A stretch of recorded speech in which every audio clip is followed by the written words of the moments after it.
Welcome back, everybody. This is day 5 of the 100-day realignment challenge.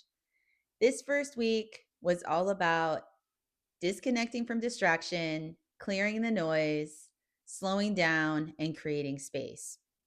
And in today's video, I would like to talk to you about the key insights that I have had and some practical tools and takeaways that will be helpful for all of you as we move forward into week 2, which will be all about cultivating self-trust.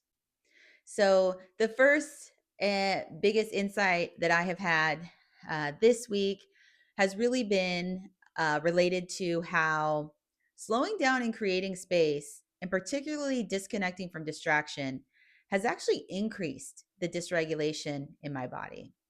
And I've noticed that this has to do with some programming I have around rest and slowing down. I have been able to identify that there are certain beliefs I have from childhood related to, relaxing or slowing down equaling laziness. And then also, if I'm not productive or contributing, then I don't have value. And so, those have been some really important insights for me this week. And I would encourage you to take a look at some of those things as well, because there's a reason why it's difficult for us to slow down. And in our fast paced society, and with all of the stimulation coming in at all times, when we do try to disconnect from that, it's almost like a restlessness that sets in, and it feels unsettling in some way. And so that has been something very powerful for me to recognize this week. Just that when I do try and disconnect from all of the things that I've been using to distract myself, I don't actually feel better initially. I'm actually feeling more dysregulated. The second surprising insight, or maybe not so surprising, is that I am using distraction and redirecting myself all the time.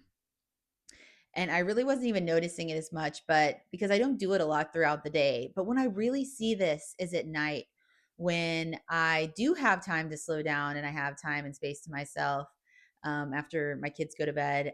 I just want to numb out. I love to consume. That's what I love to consume. And part of me has put this in the category of, oh, well, I'm being productive because I'm watching, videos about working on my YouTube channel, or self-development videos, or spiritual insight videos. And so I was putting it in this category of self-development and self-help. But the truth is that I've consumed a lot of those videos. And the thing about it is, and just like in this video, learning is important, awareness is important, but embodiment and actually doing the things that are being talked about in those videos are actually what moves the needle, and actually are the things that are going to help you to shift, and come back into a realignment with self. And so that's what I'm noticing, is that I'd like to consume a lot of that content to make me feel like I'm making progress, when in fact a lot of those things I'm not actually embodying in my daily life.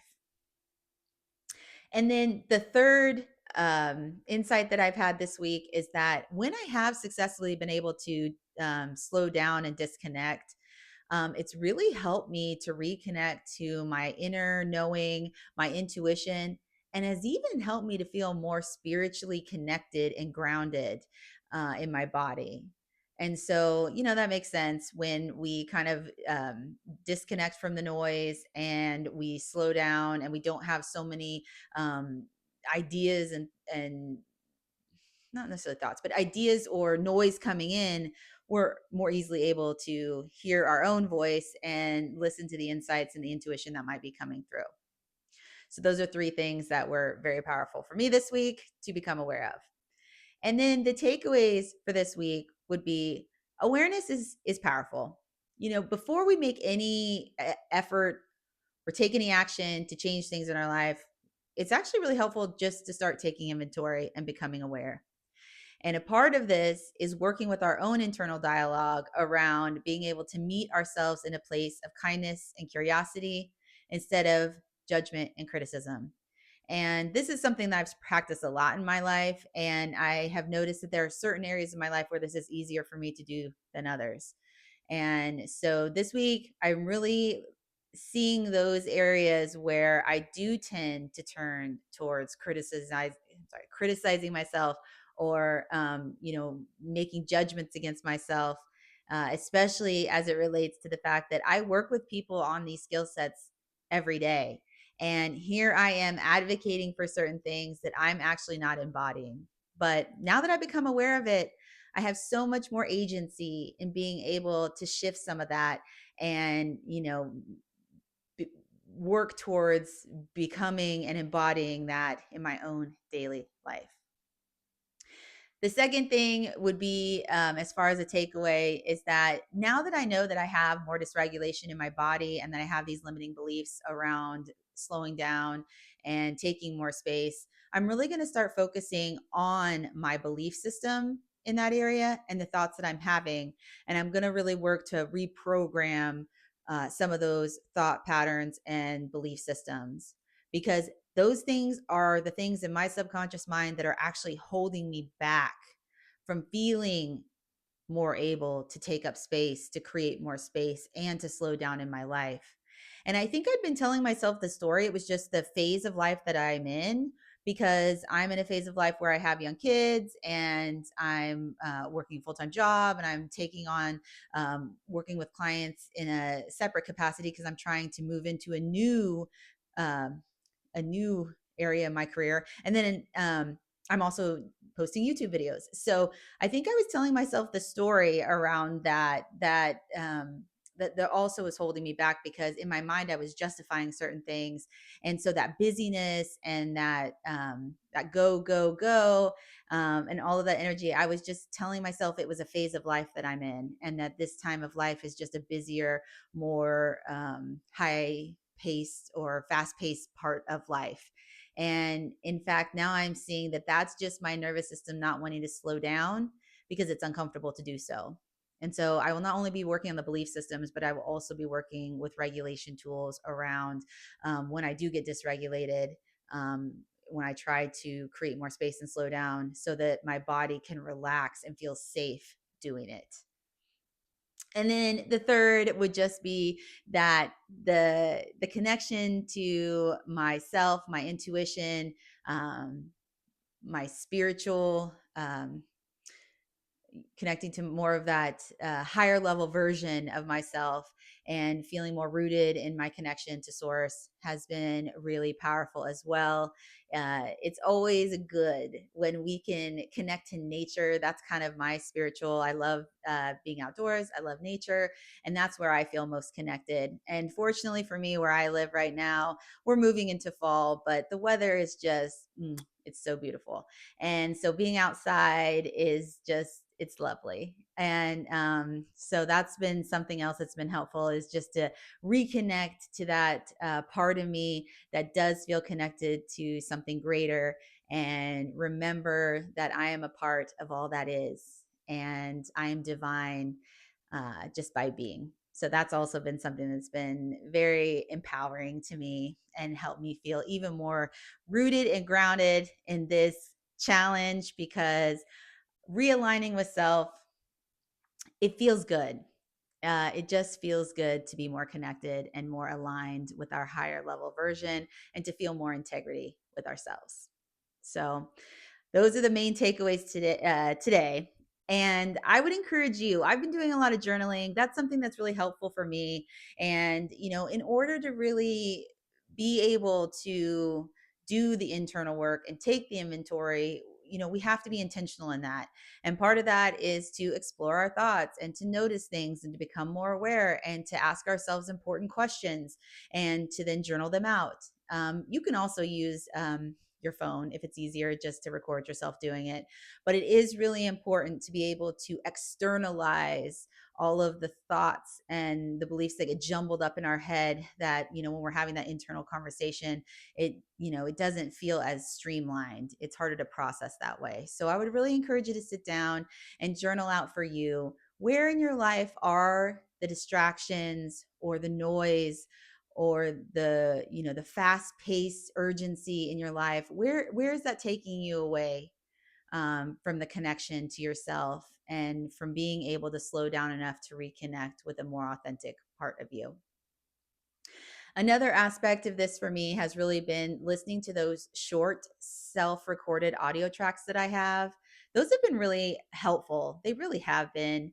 I listen to them in the morning and before I go to bed at night, but anytime throughout the day when I feel an impulse to want to fall into, consumption in some way, I have just been putting in my earbud and listening to those, some of them are like 5 to 10 minute, anywhere in between there, and just helping myself to realign with the higher level version of me, the whole heart Wiley part of me, kind of my vision for the elevated self and who I want to show up as day to day. And that's been really helpful because it's easy to let life just kind of come in, and there's so many things that we're managing throughout the day, and different stressors or different just life circumstances, that it's easy to get pulled away from it. And so I would really encourage you to uh, record your own audio tracks. It's very easy to do. You don't need any background music, although you can add it if you're savvy enough to do it. But just record yourself reaffirming statements of truth, or you know the things that you want to embody in your life. And if you need to, go have ChatGPT help you out on this one. Kind of put in the things that you're, the higher version of yourself, or the things you're wanting to embody, and it'll script you out a nice little 5 to 10 minute script that you can then record and listen to daily.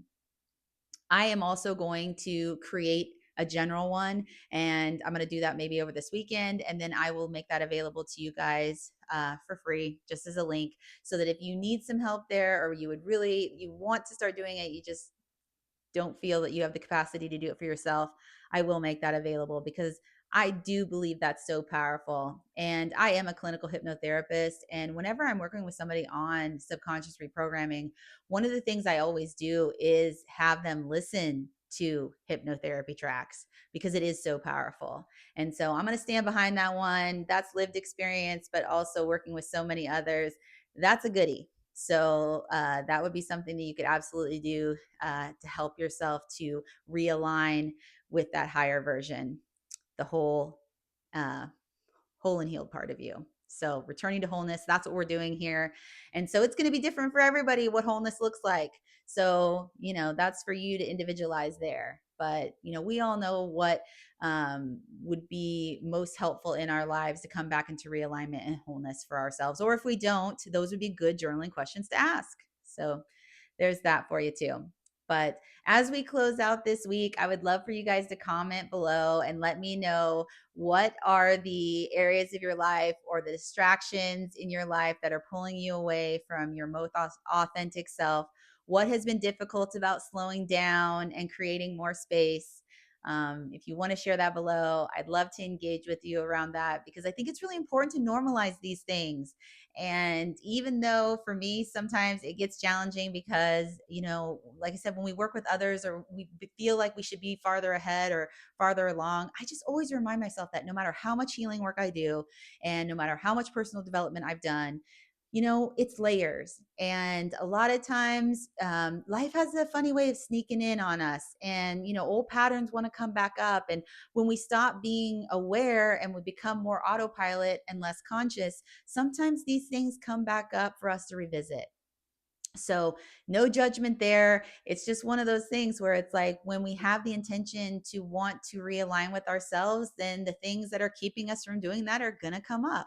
And it's helpful feedback. And we always look at it as data. And then we can use that data and that feedback to be able to catapult ourselves forward. So as we wrap up this week and move into week 2, we are going to be moving into talking about self-trust and how we realign with our own internal compass, how we learn to start trusting ourselves and, following through on the things that we say we want to do, working on some of the belief system work and the thought patterning around that so that we can trust ourselves that when we say we're going to do something or we set an intention to want to elevate or realign in some way, that we know and trust that we will show up for ourselves and we will not self abandon. So I will see you on Sunday. Take good care, everybody. Talk to you soon.